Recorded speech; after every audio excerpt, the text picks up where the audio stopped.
Hello everyone, I'm Ozzy, and today I'm showing you guys the behind the scenes of designing my fan-made quad paranormal, DRAGONCEPT.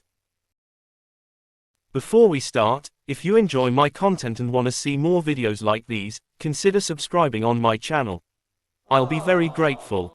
Now, let's start. Every drawing starts with an idea. This one wasn't any different. My main inspiration for this paranormal was my two favorite MSM artists, T and Chris. Since they're the artists who carry the game's art style on their backs, I wanted to make a monster that represents their hard work and how greatly they work together. My other inspirations were dragons and conjoined twins, which, in my opinion, fits Paranormal Carnival. I started making a few sketches on paper, just to have an idea of what I wanted to make. And to be honest, it was quite a challenge.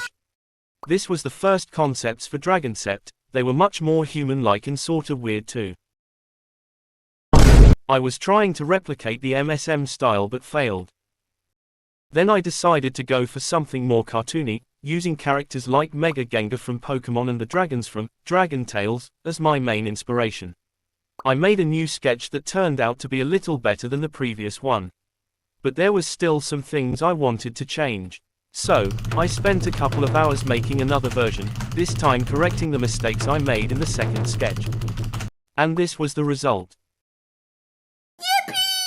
But I wouldn't let this masterpiece to be just in paper, so I began making a digital render of the monster, testing colors and giving up a bunch of times in the process. But with enough determination, the major form was done. A beautiful two-headed dragon. But it isn't a real paranormal without a minor form, is it? My work wasn't really done, and I was focused on what I wanted to make. So I spent some more hours coming up with the minor form.